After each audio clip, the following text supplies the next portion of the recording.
Hello everyone, আজকের ক্লাসে আমরা শপিফাইয়ের মাধ্যমে যে প্রোডাক্টগুলো সেল করব, এই প্রোডাক্টগুলো সেলের যেই হিস্ট্রি বা রিপোর্ট, সেই রিপোর্টগুলো আসলে আমরা কোথায় গেলে দেখতে পাবো, এই বিষয়টা নিয়ে আলোচনা করা হবে।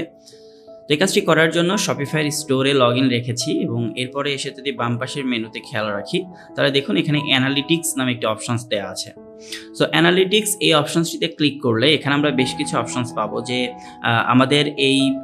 স্টোর থেকে টোটাল সেল কত হয়েছে, বিভিন্ন যে সেলস চ্যানেলগুলো থাকে সেই সেলস চ্যানেলগুলোর মাধ্যমে কত সেল হয়েছে, অনলাইন স্টোর সেশনের মাধ্যমে কত সেল হয়েছে, টোটাল অর্ডার কতগুলো প্লেস হয়েছে, এরপর অনলাইন স্টোর কনভার্সন রেট কেমন ছিল, এভারেজ অর্ডার ভ্যালু কেমন ছিল, এই ডিটেলস ইনফরমেশনগুলো কিন্তু আমরা এখান থেকে পাচ্ছি। এবং আমরা যদি একটু নিচের দিকে আসি, তাহলে দেখুন এই যে অ্যানালিটিক্সের নিচে রিপোর্টস নামে একটি অপশনস দেওয়া আছে এবং এখানে কিন্তু আরও ডিটেলস আপনি দেখতে পারবেন যে কোন সেশনগুলো কমপ্লিট করা হয়েছে এবং কোন ডিভাইস থেকে বা কত মানে কোন টাইমে এখানে কাস্টমার এসে বিভিন্ন ধরনের অর্ডার প্লেস করেছে। এবং আমরা যদি এটির রিপোর্ট এইভাবে দেখতে পারি, অথবা আমরা চাইলে এখানে লাইভ ভিউ যেটা দেওয়া আছে, লাইভ ভিউতে ক্লিক করেও কিন্তু আমরা দেখতে পারি।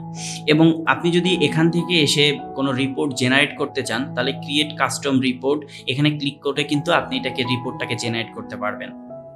সো আজকের ক্লাসের ভিডিওটা খুব ছোট হলেও বিষয়টা কিন্তু খুবই গুরুত্বপূর্ণ একটি বিজনেস রান করানোর জন্য। যে আপনি যখন একটা বিজনেস রান করবেন, এখানে আসলে আপনার বিজনেসের প্রত্যেকটা প্রোডাক্ট বা কোন প্রোডাক্টগুলো ভালো করছে, কাস্টমার কোন দেশ থেকে ভিজিট বেশি করছে এবং আপনার কোন প্রোডাক্টটা বেশি তারা পারচেস করছে, এই পুরা ইনফরমেশনগুলো যদি নেওয়ার প্রয়োজন হয়, তাহলে শপিফাই স্টোরে লগ ইন করার পরে অ্যানালিটিক্স দেন রিপোর্টস এই অপশনসটিতে আসতে হবে। এখানে আসলে আমরা একজন মানে একটা পুরো বিজনেসের যে ওভারঅল স্ট্যাটিস্টিক্স বা রিপোর্টগুলো, সেই রিপোর্টগুলো আমরা এখান থেকে জেনারেট করতে পারবো।